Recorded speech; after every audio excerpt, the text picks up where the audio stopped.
So first of all, good afternoon. Good afternoon. I would like to thank everyone to attend our meeting, our third seminar of the Brazilian Biophysical Society. It's very important. It's very important for us that you guys are attending this meeting. Today we have the huge pleasure to hold the webinar of Professor Chiu. And Professor Chiu, he is a physicist. He got his degree, his bachelor degree, and his PhD in University of California at Berkeley. And he's worked with CryoEM for several years. In the past, nowadays, he's a professor at the Stanford University.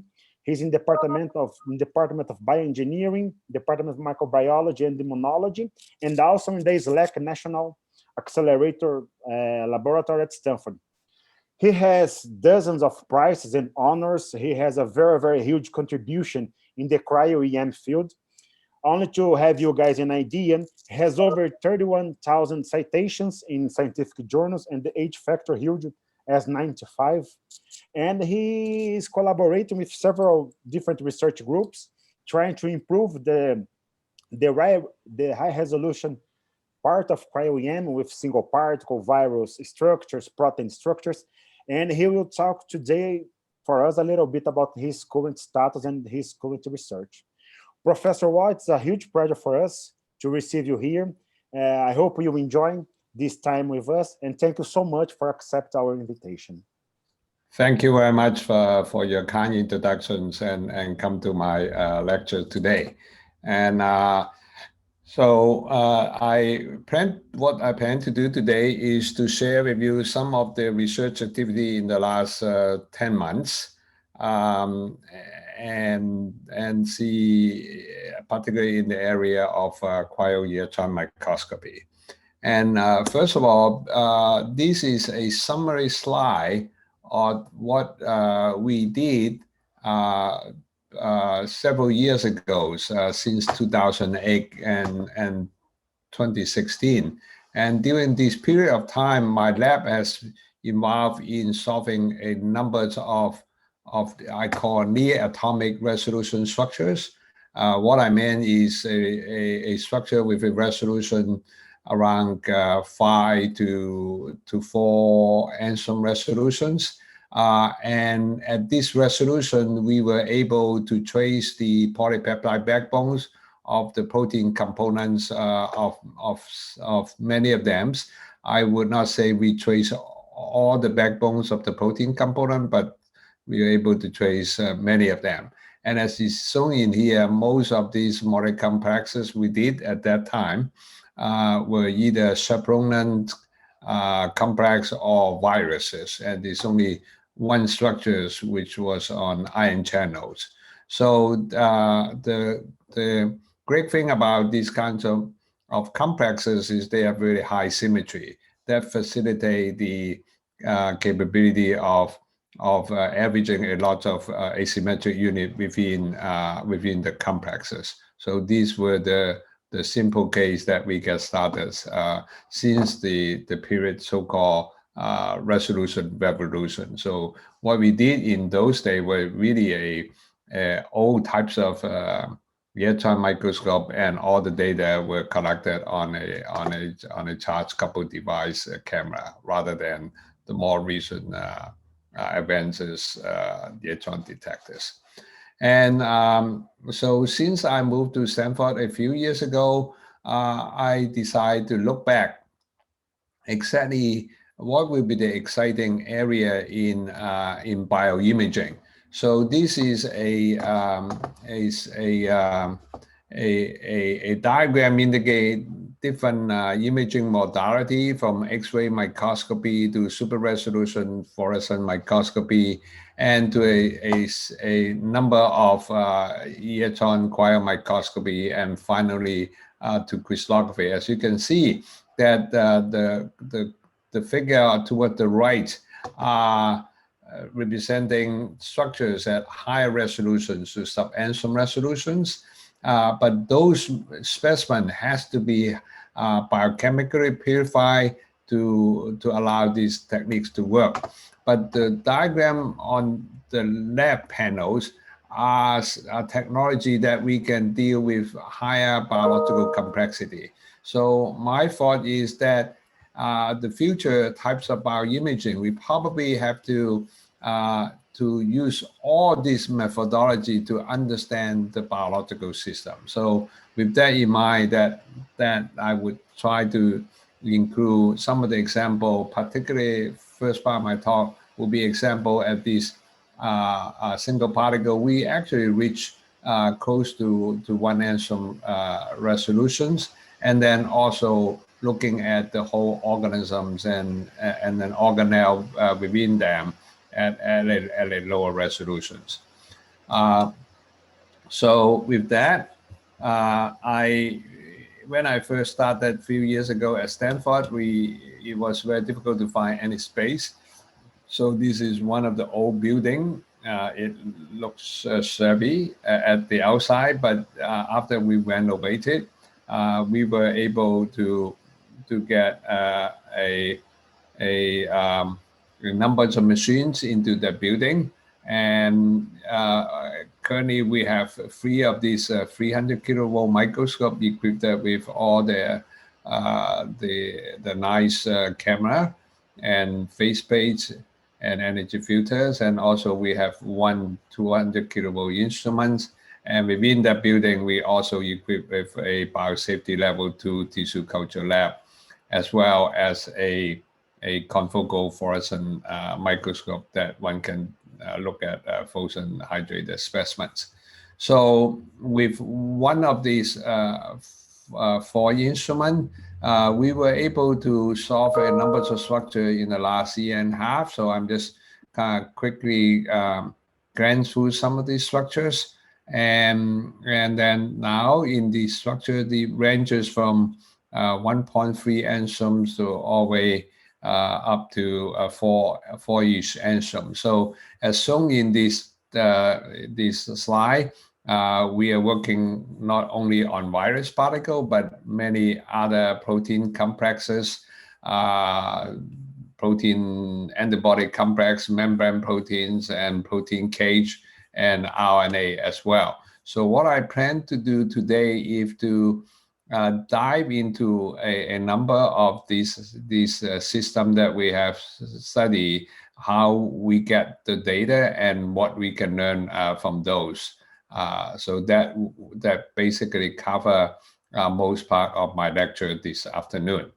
And so since we set up that 4 instrument at the SLAC campus of Stanford University, I get a grant from NIH to set up one of the national CryoEM center. I call Stanford-SLAC CryoEM Center. The mission of this center are twofold. One is to provide access of high-end cryo-EM instrument for a broad community who can come here to collect data. So it's one, this facility is similar to a synchrotron X-ray beamline. People bring the specimen and collect the data, and then they take home with the data to solve the structures. And the second purpose of this center is to train scientists around the country to become an independent cryo investigator. In fact, this center is not only restricted to American scientists, also open to the international scientists as well. So, so this center now is housed into this new building in here called Arrillaga Center, and Professor Hedman and Dr. Smith are the co-principal investigator. We work together to manage this new center. And in this new center, that means we have funding to acquire additional instrument. In addition to the 4 instruments I showed you in the previous slide, we now acquire 3 more Cryos microscope. And these 2 of them were installed during the pandemic period. We were fortunate that we were allowed to make this installation during that period. And one of them is being installed. We expect that will be operational shortly. And then we actually have very nice, very roomy space, which is under humidity control, that we have different freezing apparatus, and also have the cryo confocal microscope in here as well. So with these facilities set up in the early summer, particularly these two instruments, one was commissioned in May, and another was basically in August. So the first thing we did was to do a performance test. And these two instruments, the basic optic is the same, but the cameras setups are different. One is called Falcon 4, which is a Thermo Fisher manufactured camera. Another is called K3, is the company used to call Catan, called Ametec company. And the first one has no energy filter, whereas in the second one has an energy filter in the column. And so once we installed, I decided we need to make a stress test, see what kinds of biological structure we can get from this relatively expensive instrument. And so to my good surprise, and then we were able to get structures to around 1.34 angstrom. The first one on the left is a typical image recorded in the K3 camera in one electron microscope. The other one is in a Falcon 4 in other microscope. These columns are the class averages of these particle images. And here is our map. We did this. Apoferritin is made up of 24 protein subunits, and they arranged in an octahedral symmetry. So you are actually looking down at the fourfold in these pictures. Every color of these represent a single polypeptide chain. And then the one in the bottom of this slide shows we call a resolution distribution map, which means different part of the map has different resolvability. So we can actually color that, the dark blue color, which are close to the interior part of the apoferritin, has high resolution than the exterior part on the green part. But most of them are actually in the range of 1.3 to 1.4 angstrom, and some of them actually reach 1.34.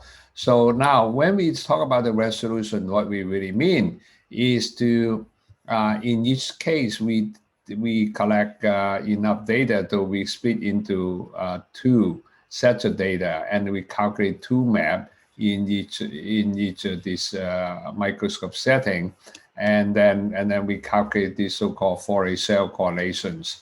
And like the dark curve correspond to the K3 camera, and then at low frequency, these are plot at the spatial frequency, the reciprocal resolution.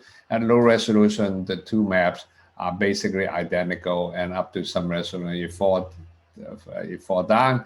And this threshold called 1.43 is the gold standard in the field that we define what the resolution of the maps are. So both of them are basically very, very similar at around 1.35 angstrom resolutions.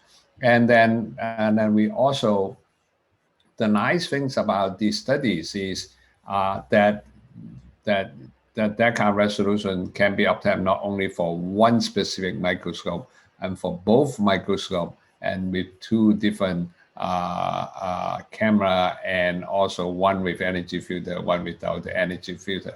So it actually, these kinds of data settle a lot of superstitions that people, some investigator think you must have all the expensive associated optics or associated camera to do it. So in our case, we demonstrate that in both types of configuration, we can get to kind of, I consider to be true atomic resolution density map.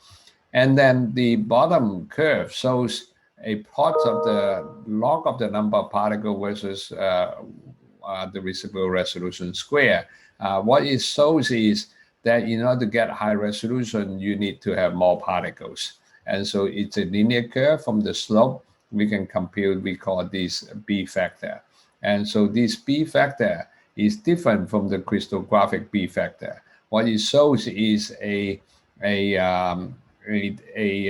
number that describe that how much fall off those data are in each of these studies. So both of them are around 40-ish, mid 40-ish square angstroms. So this is not a B factor, but you're looking at the numerical value, which would be equivalent to the crystallographic B factor, but the physical meaning of this curve is really different from the crystallographic B factor. But we use the same types of parameters to describe the quality of our data. And again, this B factor can be a functions of the microscope, function of the detector, functions of the software one use. But I want to point out that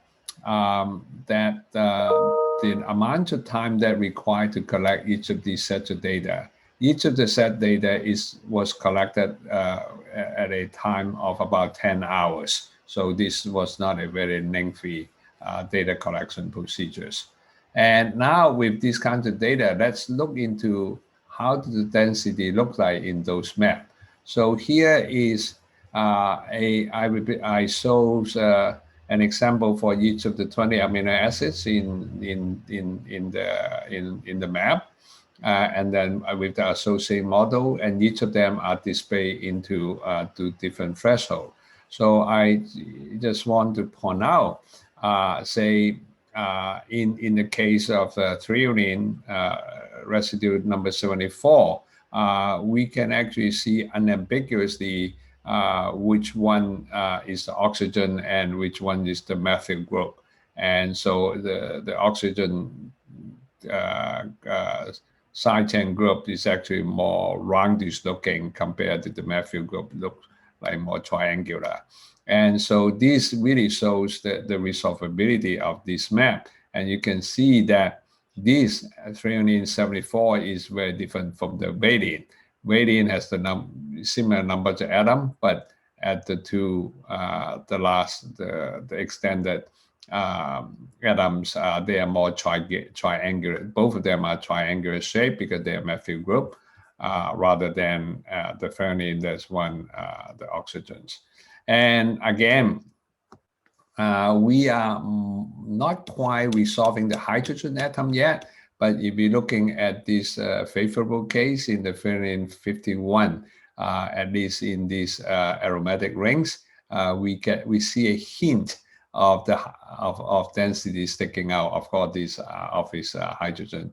But at this moment, at 1.34, we are not quite resolved a single hydrogen atom yet. But if we change the threshold, it definitely clear that density does exist.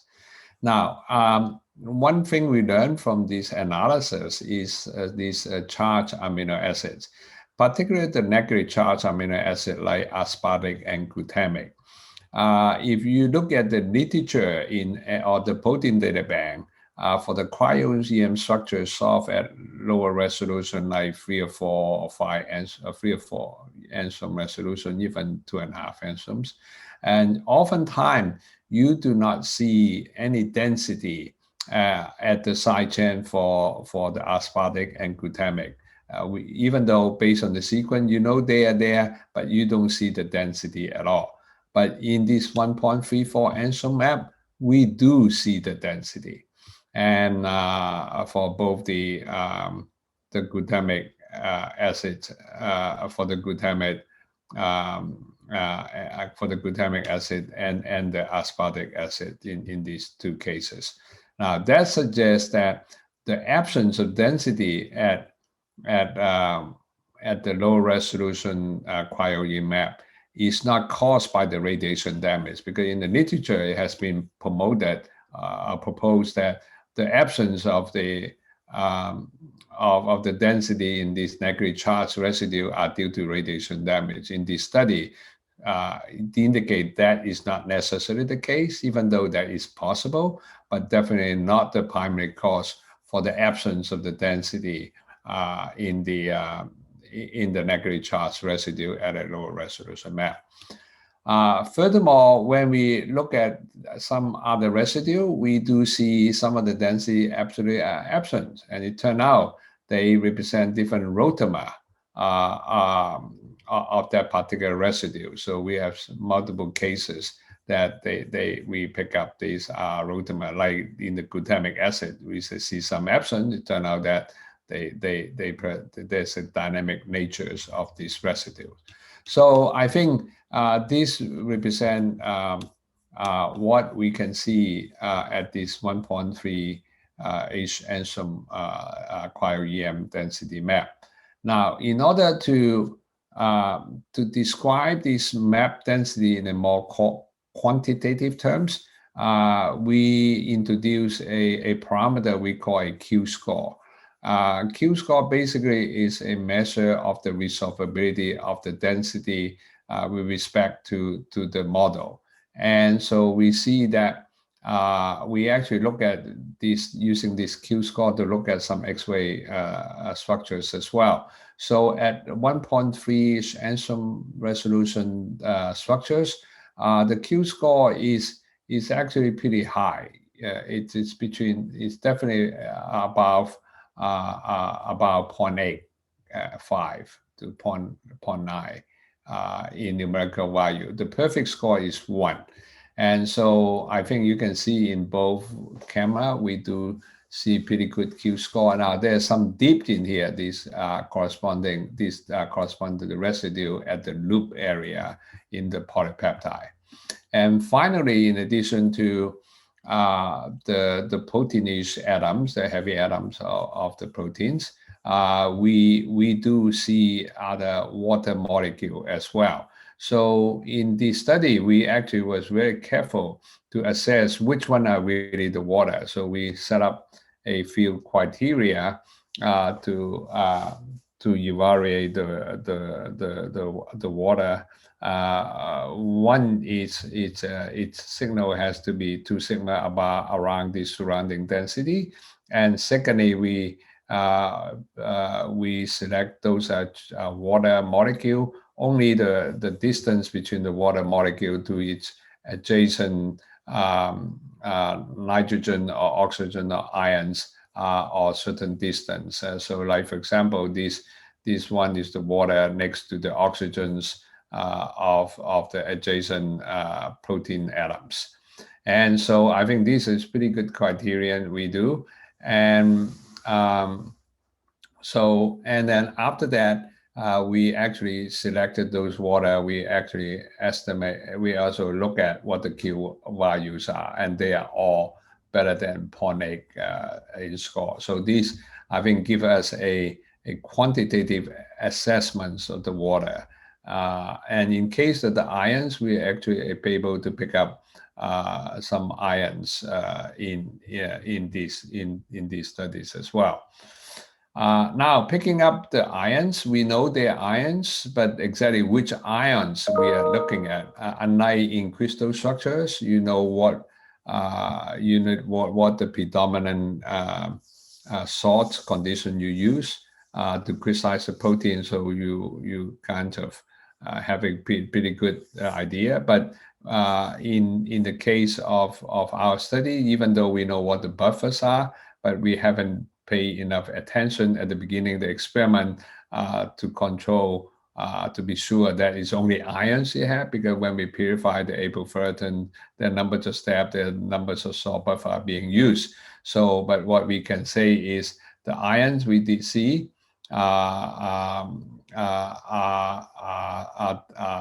cation types, and we so that's all we can say. We don't know they're magnesium, they are irons, or calcium and the like. So, but these are the future study that we need to pay attention to. So I think this concludes my first story, that now CryoEM can resolve true atomic resolution structures. That was done basically this summer with these new 2 instruments we have.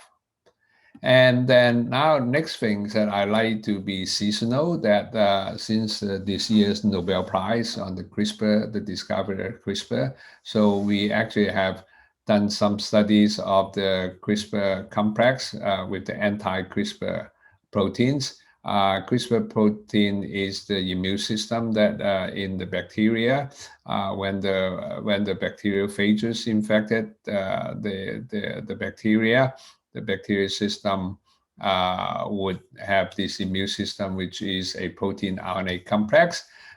In the presence of this immune system, the virus could actually come up with another intruder, which is called anti-CRISPR complex. That means you can bind to the CRISPR complex so that the CRISPR complex would not function as an immune response system. So the question that we have is exactly, there are many this anti-CRISPR protein has been discovered. So this particular study shows how we use the CryoEM to localize which part of the CRISPR protein RNA complex this anti-CRISPR protein bind. So here is a 2.6 answer map that we collected. And so here are the different proteins that bind to this CRISPR RNA. As you can see this clearly, this very nice piece of RNA that from the CRISPR systems. And then now I'm putting back each of these protein into here. And then the red one, I forgot to point out, were the one that are the anti-CRISPR proteins. And now here I show you more of this density of the RNA. And these are all CRISPR protein. The red one here is the one that is the anti-CRISPR protein. It turned out different types of anti-CRISPR protein bind to different sites of these to prevent this system to work properly. So that's an example of these exciting complexes that the two Nobel laureates discovered some years ago.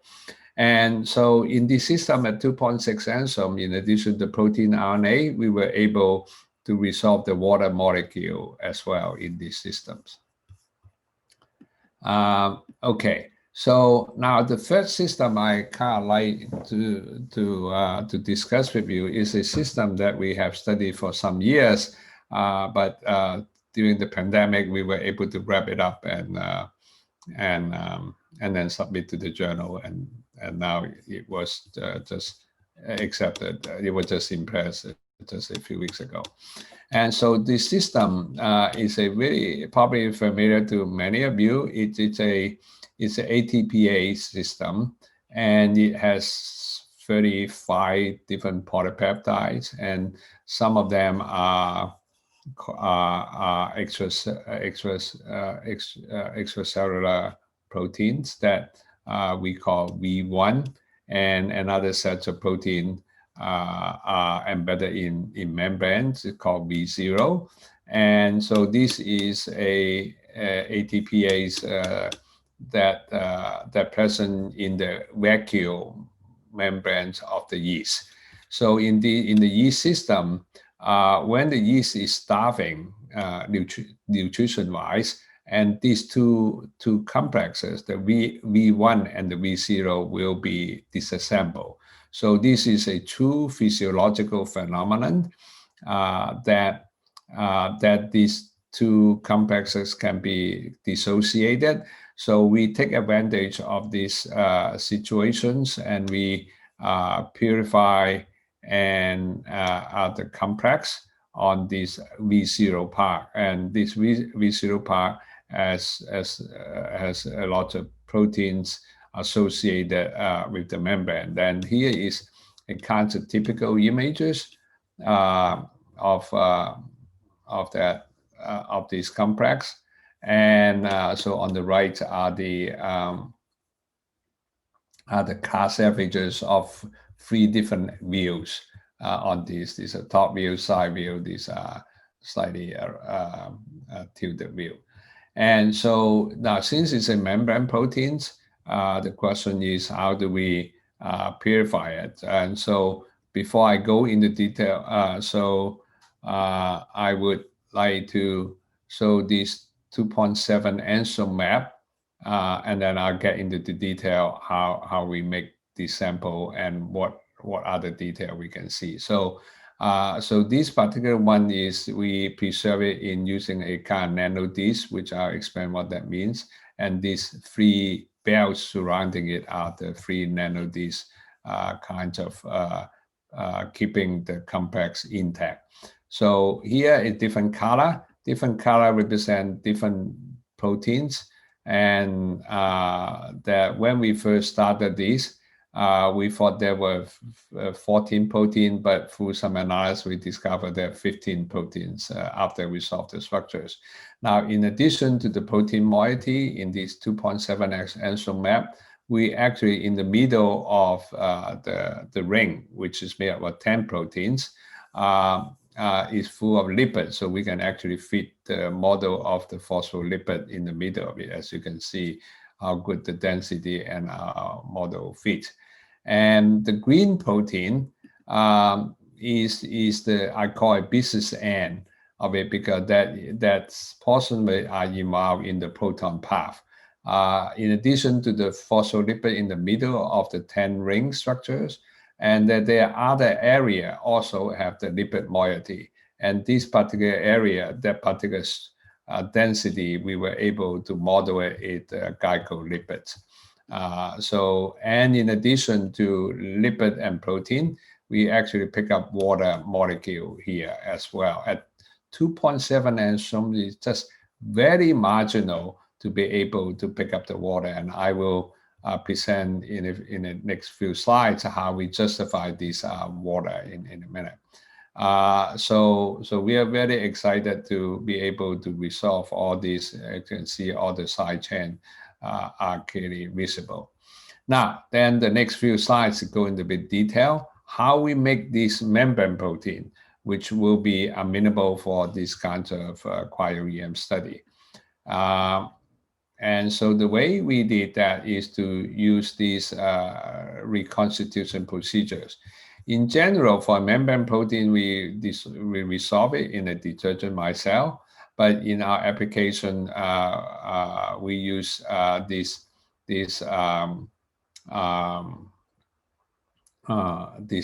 membrane scaffolding protein, and then in such a way that we would replace this with will be displaced the lipid, and then using the biobead to remove the detergent, so that we were hoping that this nano disc, which is made of proteins and lipid, will wrap around the membrane, the lipid binding domains of the proteins, and then to form hopefully a stable complex. And so this is a gel to show they are actually that is the case. So the idea of this nano disc is to provide a chemical environment that mimic the physiological environment. So this has been used by people in NMR to look at small membrane spanning peptides. And so we just adopt this procedure for these kinds of applications. Now, then, since I showed you the map already, then you may be curious, can we really resolve these nano disc structures? The answer is yes. So in this slide, we see that in addition to the membrane protein, we see three belts that wrapping around these lipid regions. And it turned out that the first two belts close to the cytosolic part, and they are about 13 enzymes in distance. And then the third one is around 20 enzymes from the middle one.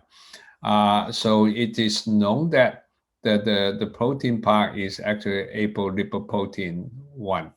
And so this is a really long helix, polypeptides.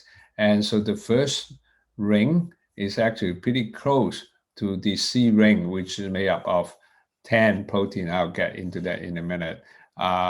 And so the distance is small enough. We believe that they may have some close contact, but in the middle ring seem to be a kind of wider in diameter that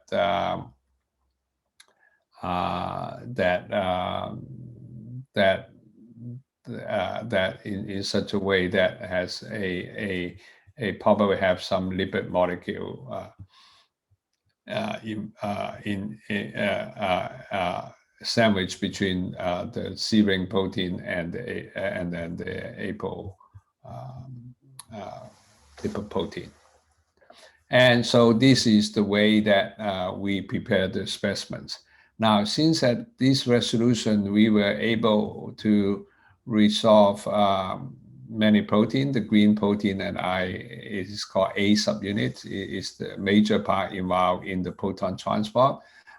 In the one that the nano cage wrapped around, this called C ring protein, and is made up of 10 polypeptide. 8 of them, 1, 2, 3, 4, 5, 8 polypeptide of the same type. And there are 2 additional polypeptides, C prime and C double prime.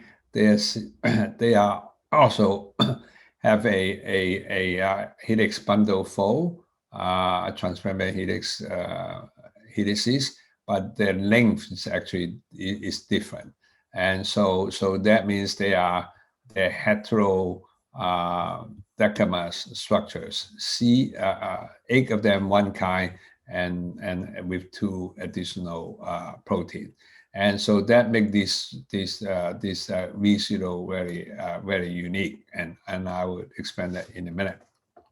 So now, and so this is based on the map. We were able to zoom in the regions that involved here, which is the proton transport regions. And in the literature, we know there are a number of key amino acids like the glutamic 137 from one of the C ring protein, and then glutamic 789 from this green protein called A subunit, and the serine as well. So these we know these are the key residues. So based on the map, we can actually see the side chain quite well. And so now we were not the first one who tackled these particular complex. And back in 2016, the Toronto group, John Rubenstein, used the amphipore detergent to solve the structure. It was a Nature paper. And then I'm just showing you all the C ring protein. We unwrap the ring so that I could use a 2-dimensional plan to show the all the alpha helix bundle in these 10 protein subunit that make up the C ring.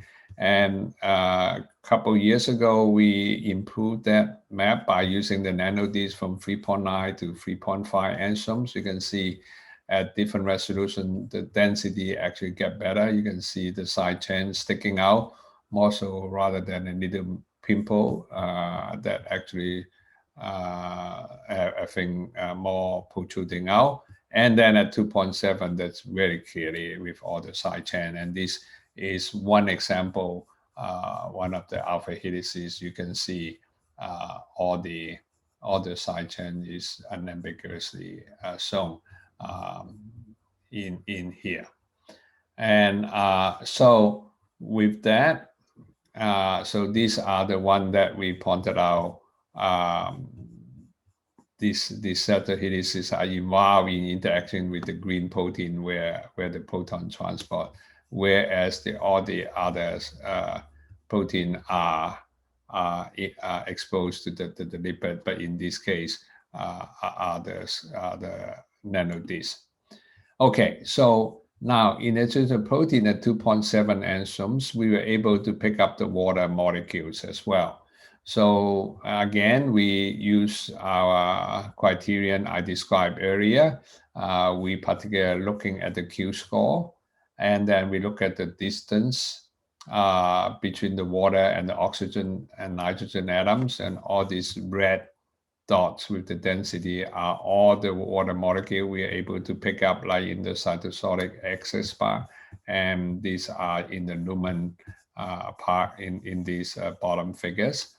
And then now one interesting thing that we convince ourselves the water we see are indeed water is, remember in the C ring protein, this purple color density protein, we have 8 of them are made up the same polypeptide. So we have redundant copies of the same polypeptide. Now, when we generate this map, we assume no symmetry at all. So this is completely asymmetric reconstruction. And then when we look at these 8 polypeptides, C1 to C8, we were able to pick up the same water molecules in this in here. So I think this is a very strong evidence to convince ourselves that without any symmetry in positions, any bias, we were able to independently detect the water molecule at the equivalent position on these 10 chemically identical polypeptides. So I think that convinces us all these water molecule we pick up are likely to be correct. And through the entire map, we pick up 180 water molecule, and among these, 40 of them are along the proton path. Now think about the proton transport. You must have to include the water molecule in the process as well. So even given this very strong evidence, we decide that we want to explore some simulation method, and then we use a molecular dynamics simulation using a pretty long 500 nanosecond simulations, and then what we give the simulation investigator is only the protein and the lipid moiety coordinates. We don't give them the position of the water, but then when they start doing the simulation, they were able at different time frame in the simulation to pick up the probability of the presence of the water. So interesting enough that the water molecule in the 799 arginine in the A subunit, and also 796, those have water molecule, and then the 137 in the C ring water molecule. Though the blue patches are the probability of the water presence in there. So even though they are not exactly identical, but I think the vicinities are very, very close. So I think this additional simulation study also convince ourselves that the water molecule we do see are authentic water molecules in these membrane systems. Okay, so now so far I described these 2.7 answers, but I did not tell you yet until now that in addition to these structures, we were able to discover another subpopulation, only 5% of the entire 1 million particles, that the structure actually looks slightly different. The difference in the two structures that I described just in the last few slides from these new small population structures is that the C ring actually rotate around 14 degrees. Okay. Now, one thing I think I haven't made clear that in the real enzyme, when the ATP is hydrolyzed, it triggers the rotation, the C rings in the membrane. Okay, it's a clockwise rotations. So in here, keep in mind, we only have the V0, so we don't have ATPase. However, in our sample preparation, we will pick up a small subset of population particle, give rise a stable conformation, which is around 14 degrees rotated from these major populations. And then, so So as you can see, these glutamic 137 in these locations, and then in the other map, it rotates up to 14 degrees. That one is closer to these arginine 735 and 799. So that really, to us, represent the two different conformations that we're able to pick up. So the interesting aspect is these occupy the majority of the sample, then this is the minority. And so that means since we're able to pick it up, that means from an energetic terms, they're probably, energetically speaking, they are probably about the same energetic level, but perhaps this one is, we don't know exactly how this derive, whether this is a subset of the molecule, 5% molecule actually managed to rotate in the test strips that we're able to capture, or when we prepare the sample, that stochastically, some of them are trapped at these kinds of conformations. Because of that, we actually begin to use, again, the molecular dynamics to do a simulations, and then in the simulations we actually were able to be able to simulate the rotations of this C-ring protein from one location to the others. And again, these are the proton path involved in some key residue that involve in this proton transport. And so here, and as I point out, that during this proton transfer, water has to be involved. So in our simulation, we started a configuration of the atom we call a pre-proton transfer configurations. And again, we start with no positions of the water, but we put in a force field, you include a bulk water in there, and after some step of the simulations, we do observe that there are water molecules that seem to form a wire that link between the glutamic 137 and 789.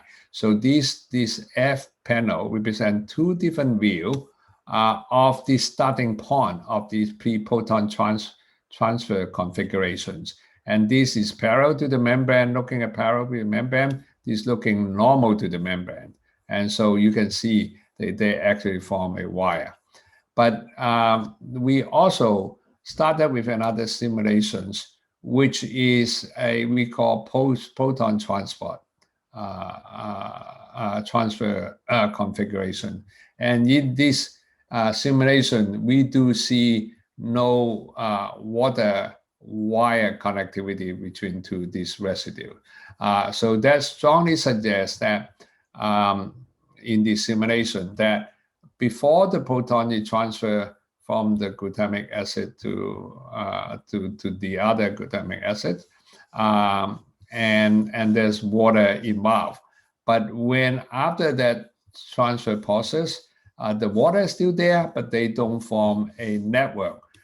So that I think the water is there just to prevent other ions leaking in, but also suggests that when the connectivity of the water are broken, that the proton would not come back again out, because the proton come from the left up there, and then it would not be able to get out after that transfer. So I think that suggests certain mechanisms of the transfer process. So this final movie shows about the our interpretation, what's going on in here.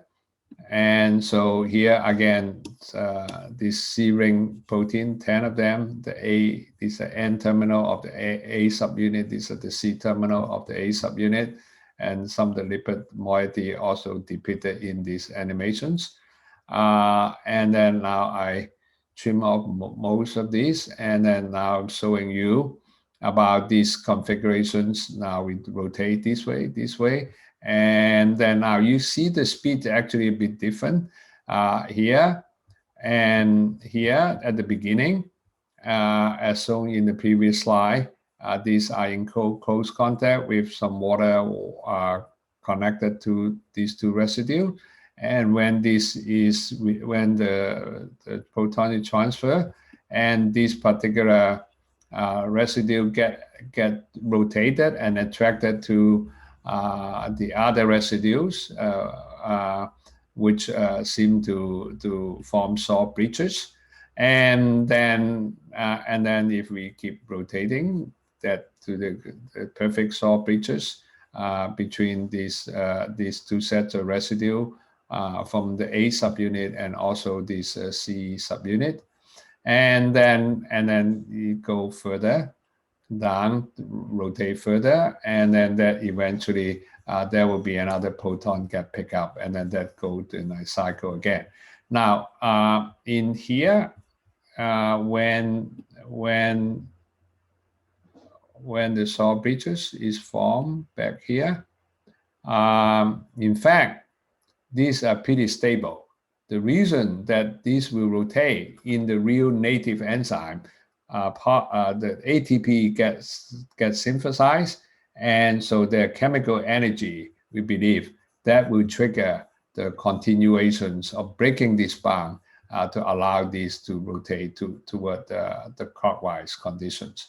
And so, I mean, this movie describe what we believe the process involved from the critical glutamic acid form a water wire interacting with the glutamic acid on the other subunit, and then the proton get transferred and it get rotated, form a salt breaches, and hopefully some chemical energy is provided, those salt breaches broken, and then get rotated to the other side, and another coproton get picked up. So that is basically our mechanistic suggestions based on our structure and many of the other information provided in the literature about this.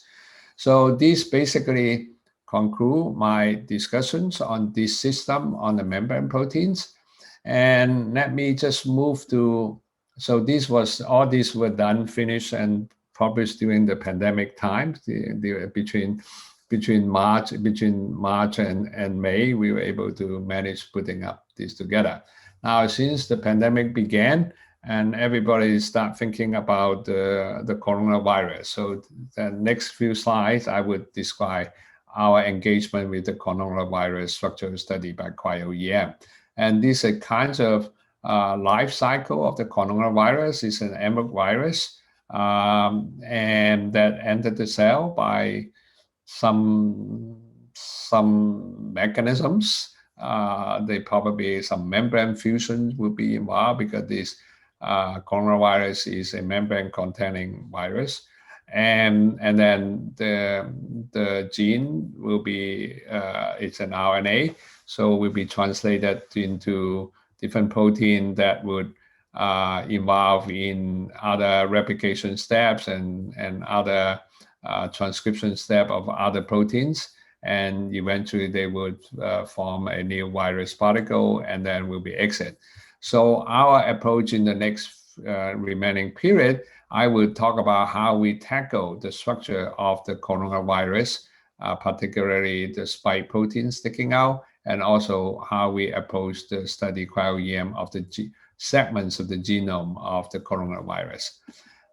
So since our lab is not equipped for a biosafety level 3 research, we only can do biosafety level 2. So we chose this NL63. This is the first human coronavirus discovered in Netherlands in the early 2000s, I think it's 2003 or so, and it caused mild respiratory diseases. So it's still a severe, I mean, it's still a very common infection in the global populations, but it doesn't, it's not as bad as the COVID-2.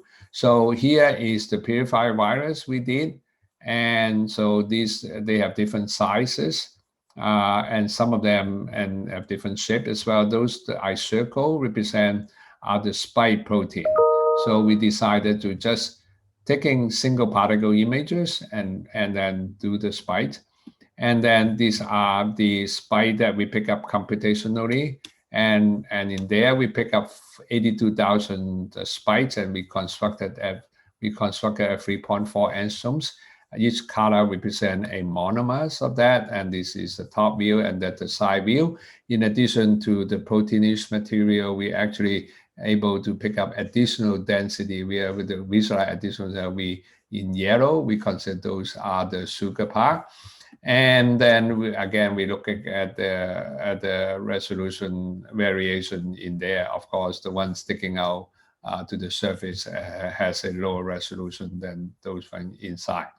And based on that, here is our quantity assessments. And again, we look at the Q score as I introduced it a while ago.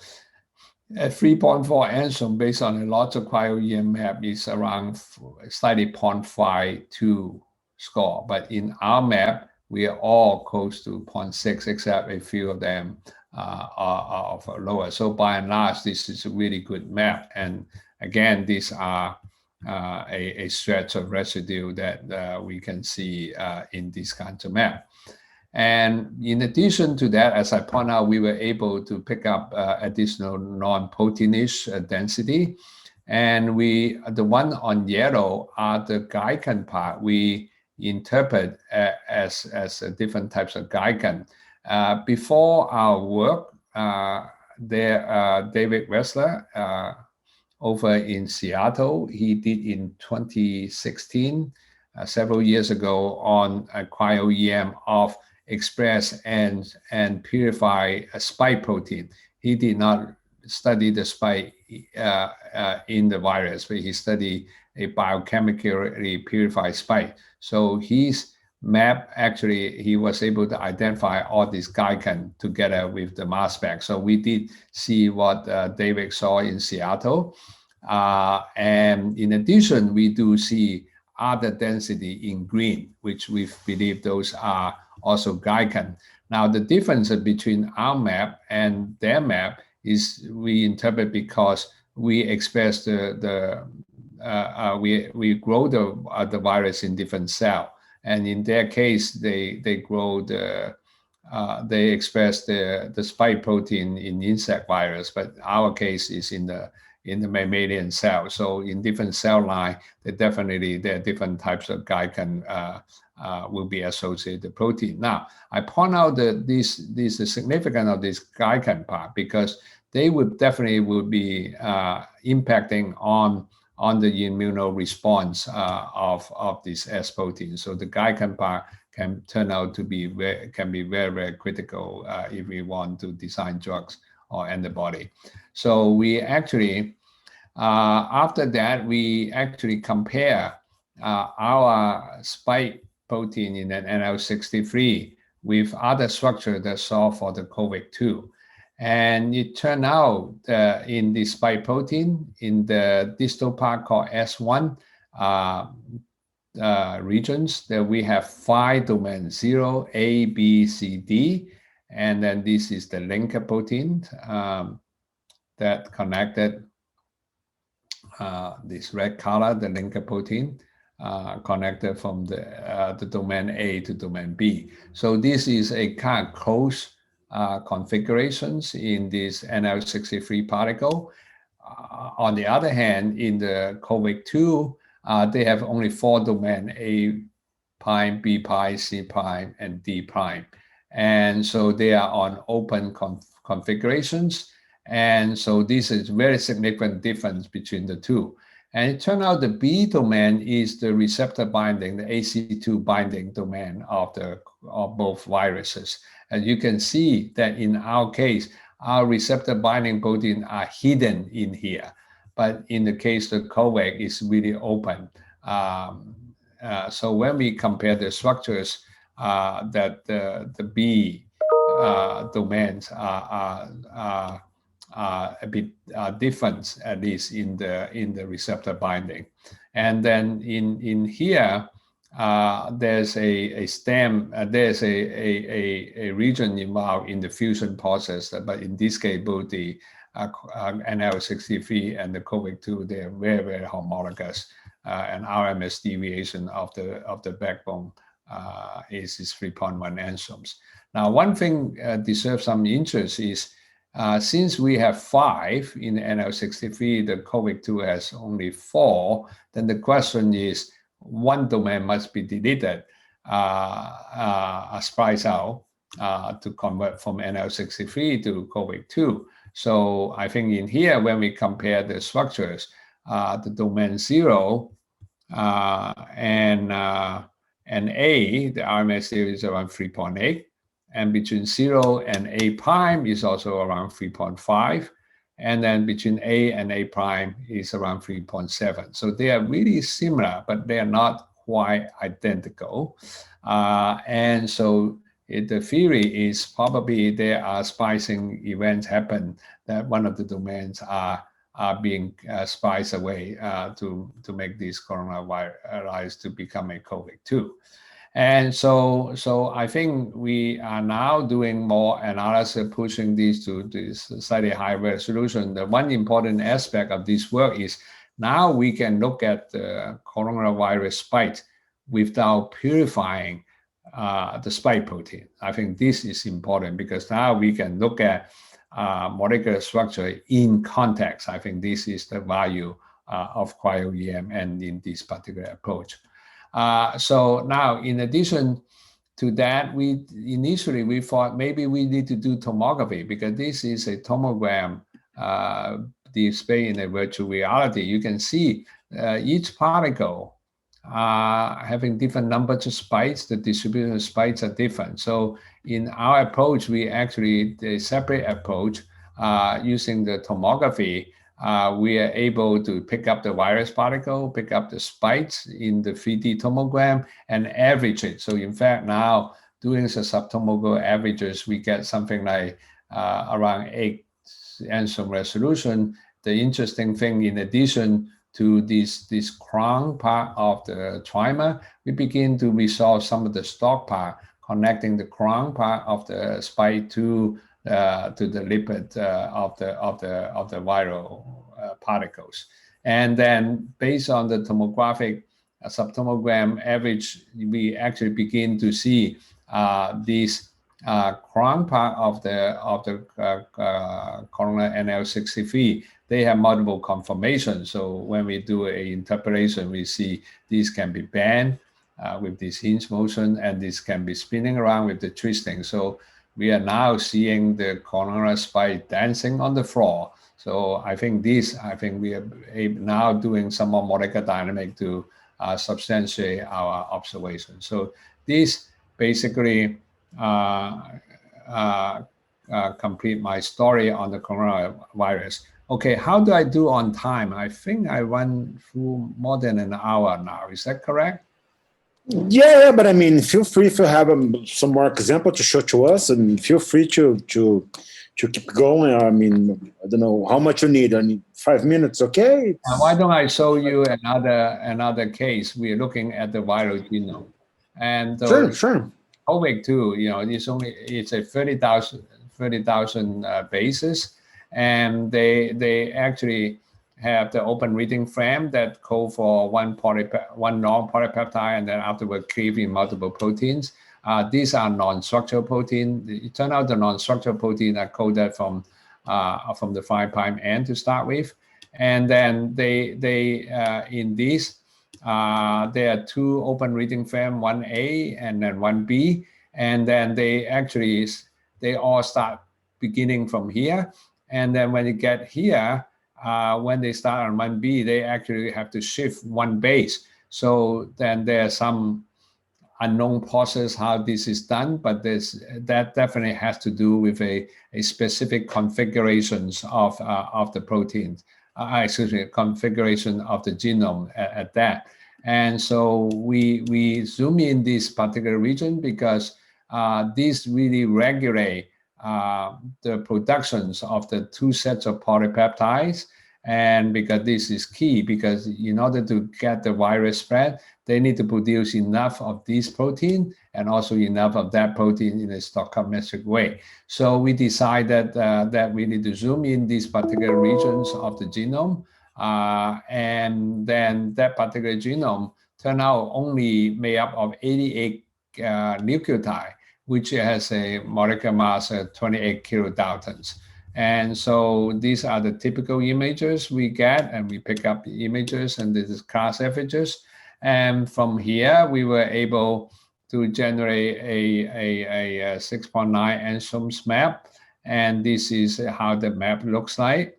And then we able to use a particular RiboSoft software that my colleague, Professor Das, developed. And based on this sub-nanometer resolution map, we are able to get a model. So the exciting aspects of this is because these particular sets of genome seem to be highly conserved in all coronavirus. Because if we want to develop any therapeutic strategy of vaccine, we want to get a regions that the virus are unlikely to mutate. So this is the genome that likely to be conserved.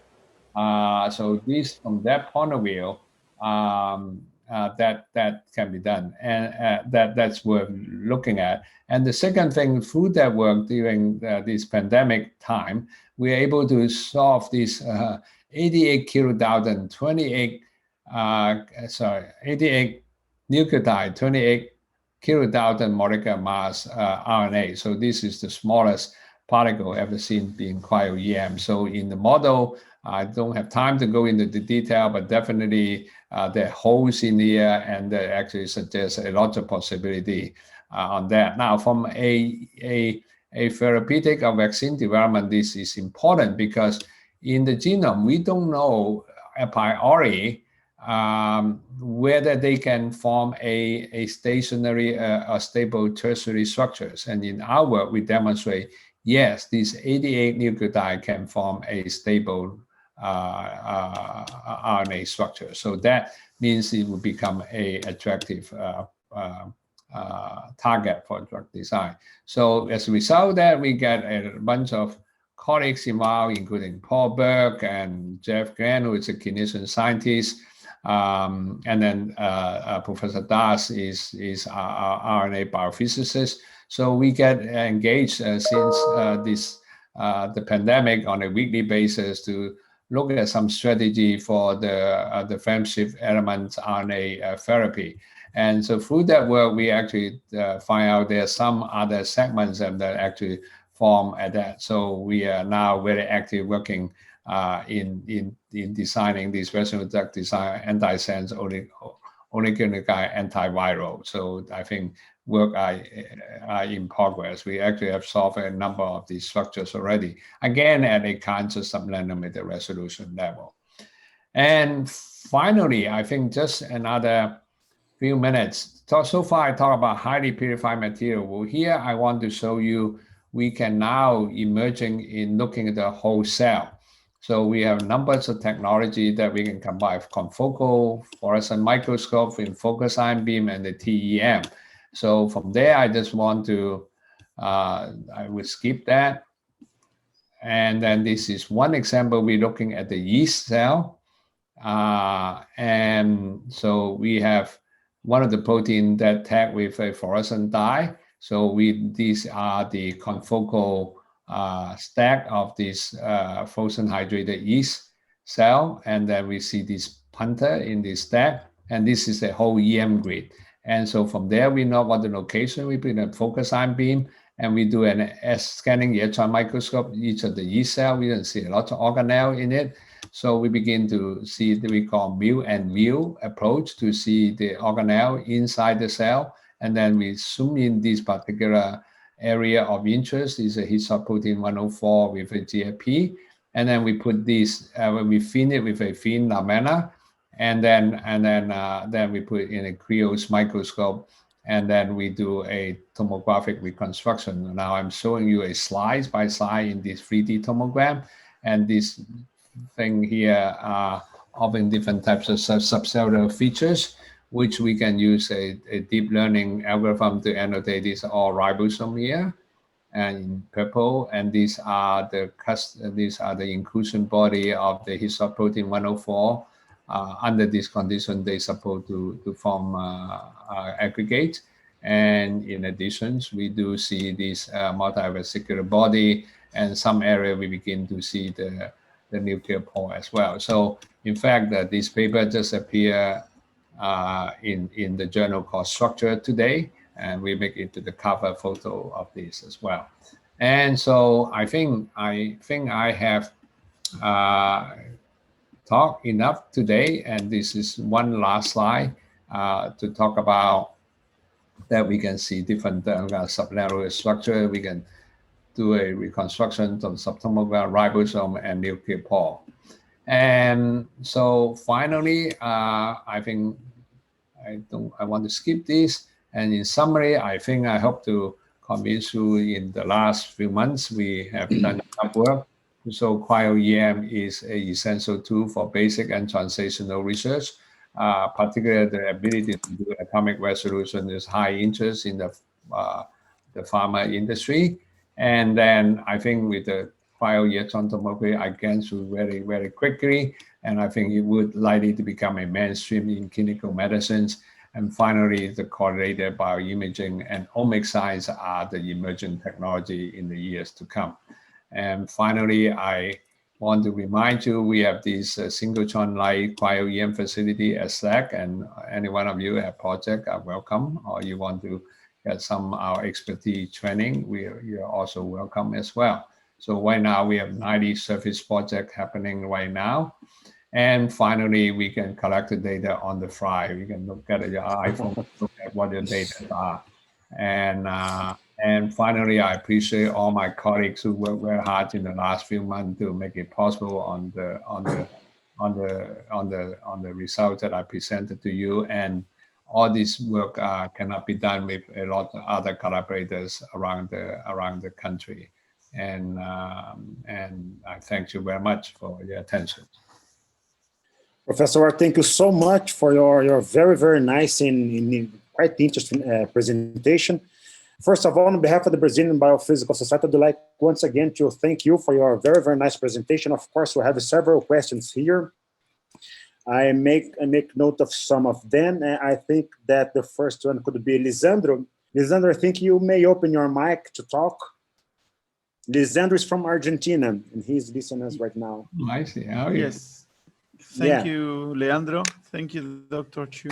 Very interesting talk. It was wonderful. Very nice overview of the technique, and you show nicely how it can be applied to well-diverse systems of present relevance, right? But there was some technical thing that caught my attention. It was the nanodisk structures that you presented that were stabilized with ApoE1, the proton pump, right? Yes. And it is usually described as a double belt with 2 polypeptides, but in your structure, there was 3 polypeptides there, Exactly. right? Yes, absolutely.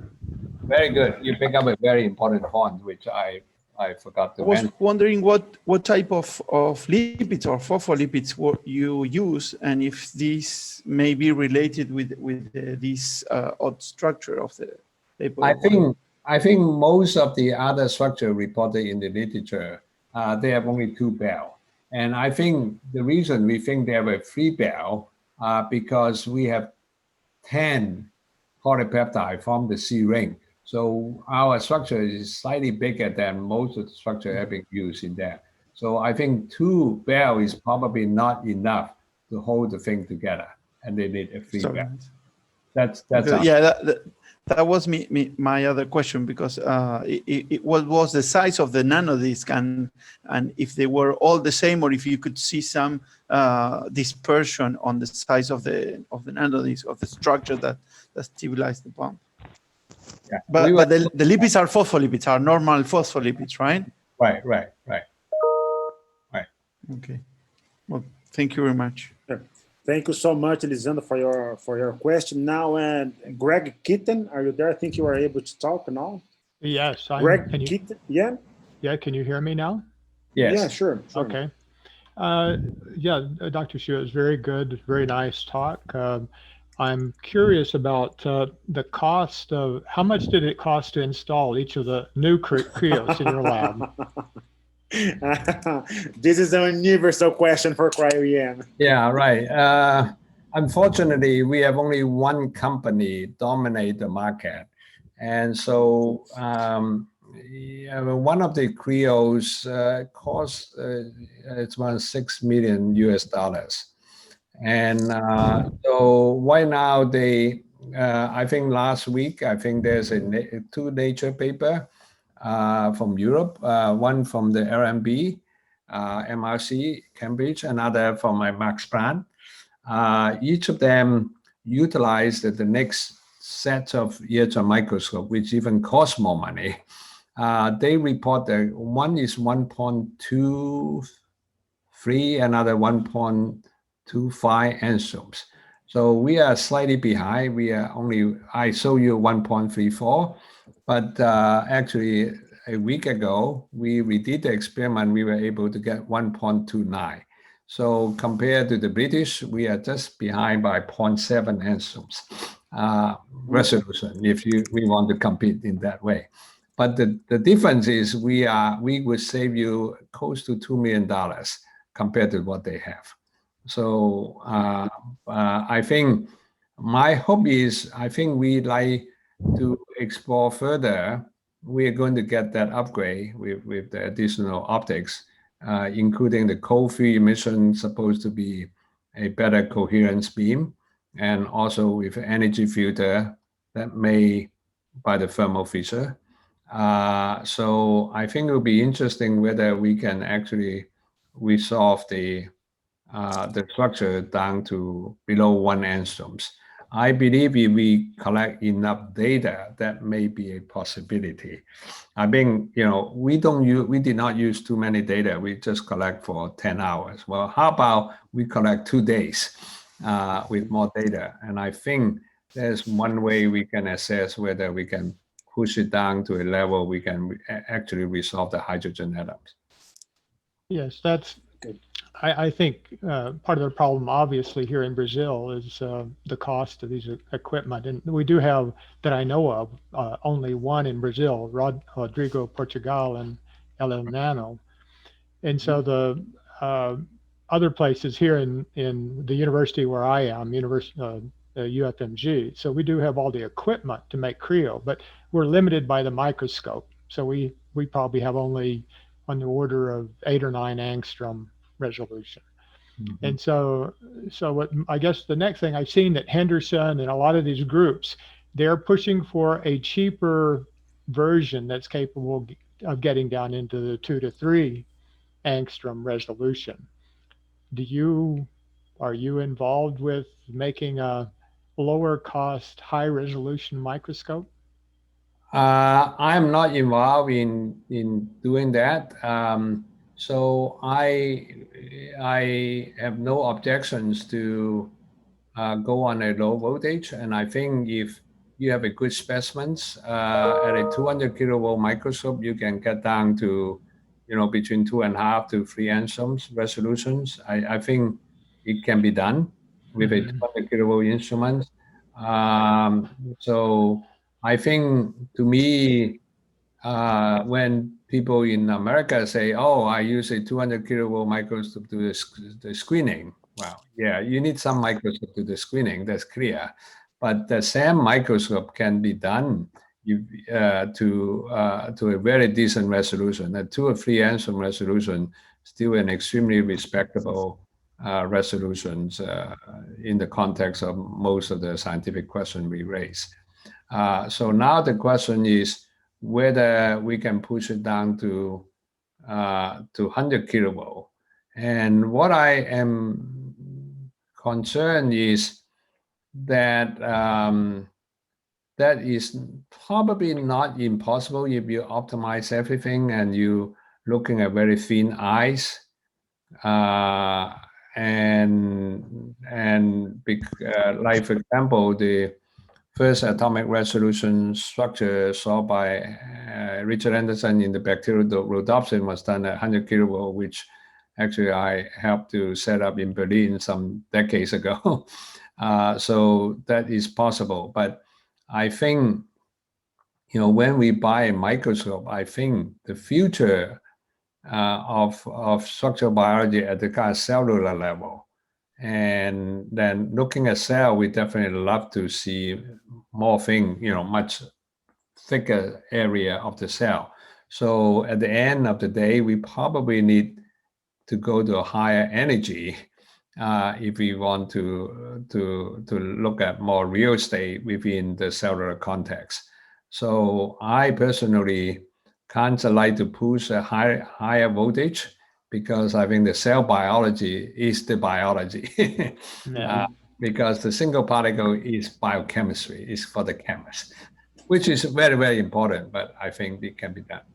And like in America, we have over 100 cryos. And I am just very curious exactly how this will be financed in the future, because that's a really non-trivial.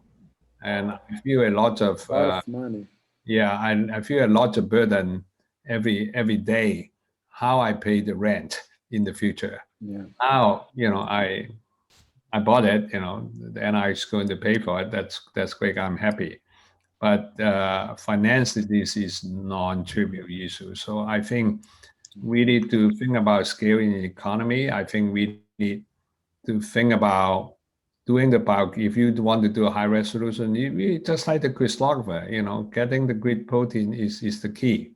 And one can use the kind of low voltage, less cost microscope to do the screening. And once you have that, as I pointed out in the April Ferritin, it's only 10 hours work, right? So no matter how much it costs, it's probably affordable if you have a good specimen. So my suggestion is, don't give up. Everybody should use the CryoEM, in my opinion. And then once you have a specimen, just send some email to different sites in the States or elsewhere, and I think you get your structure done. Great. Thank you very much. Thank you, Gregory. Thank you so much, Gregory, for your question. We have still 2 or 3 questions now. Dr. Dilip Kumar Mishra.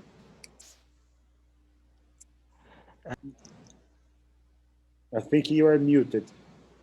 Yeah. Now you are. Thank you, Professor. Are you listening me?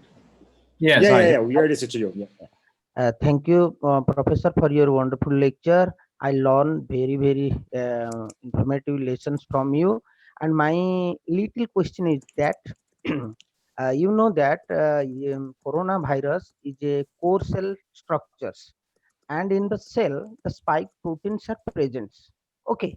So my question is that when coronavirus enters through our nose, the waters are present in our nose, right?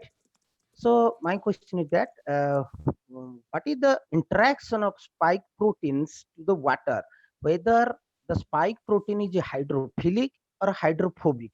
If hydrophilic, then can you think that if we changes the hydrogens from protium to tritium, deuterium like water, can it inactivate the spike proteins? It's my question. I see. Actually, I don't quite understand fully your questions. Are you suggesting doing a chemical experiment to modify the hydrogen to deuterium? Is that what you're suggesting? It's a chemical experiment that you are trying to suggest? Yes, sir. Yes. I don't see. I mean, that is a biophysical experiment. I think you're suggesting to test the property of that. So I think you're trying to look at the hydrogen exchange, the dynamic process of that. I mean, that definitely can be done, but I don't know how.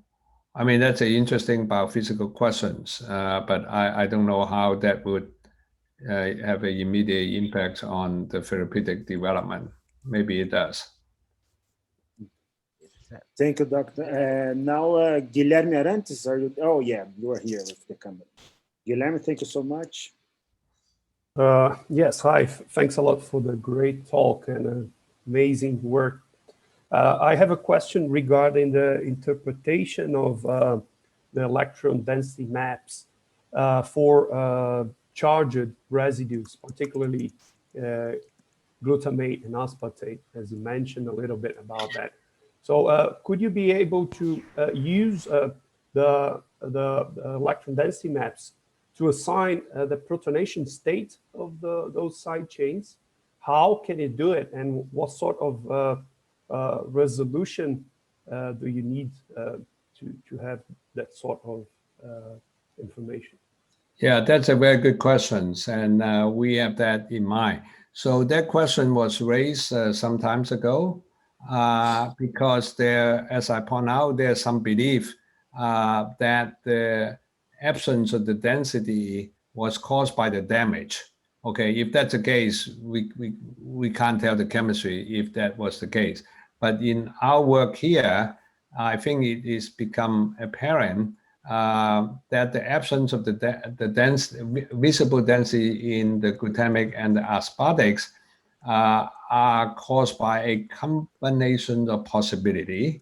One is the damage, the other is the protonation state that you imply. And then the third thing is about the dynamic natures of that particular residues.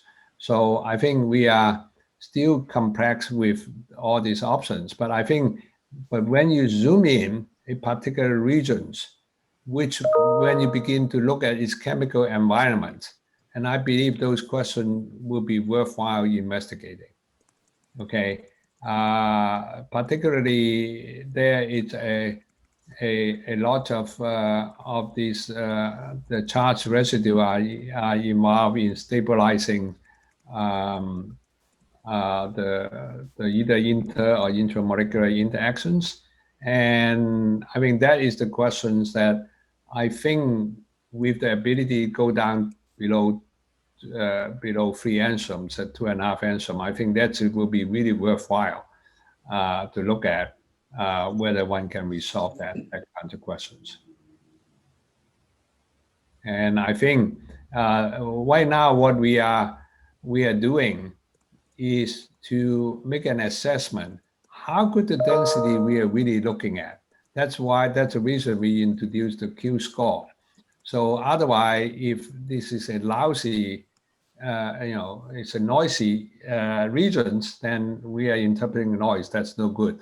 So, but once we are able to establish the resolvability of all the atoms in the environment, I think it's a good time we would tackle the question you raised. We haven't done that yet, but we're still in the inquiry phase to see how robust the Q score is at different map now available in EMDB and PDB. Very good questions. Okay, so so there is no method or procedure nowadays to be able to use that. You mean that still work to be done? And... That's right. It's all yours. Okay, thanks. Thank you very much, Guilherme, for this nice question. Now we are going to our last question from Matheus Cardoso. He's a researcher here in Brazilian synchrotron light source. Matheus, are you there? Yes. So first of all, thanks for the presentation. Very nice results, very impressive results. In fact, I would like to make a question based on the example you have shown, where you have a protein that has a kind of belt-like structure of alpha helix that I think you have published recently in Science Advances. Considering that you have basically the same electronic density because you have a protein and alpha helices and all these kind of domains, would you be able to solve the structure of this belt-like structure, considering that instead of having a protein in the middle of the structure, you have a kind of an inorganic nanoparticle? that has a much higher electronic density? Yeah, that's a good question. I think our reasoning is that we haven't been able to resolve good enough to see what are the protein action between the belt and the C-ring protein, right? And so there are definitely some other molecule that in the gap, like the lipid. So because of that, there may be that means there are the position of the belt would vary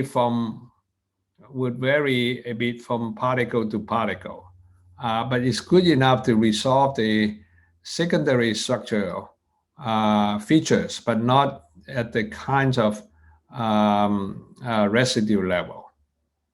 But if you change the protein by an inorganic particle, would you be able to have the same kind of resolution, considering that you have a huge difference in the electronic density between the two domains, because you have now basically a black electronic density in the middle of your image, and you have a very tiny belt of alpha helices or a protein, whatever.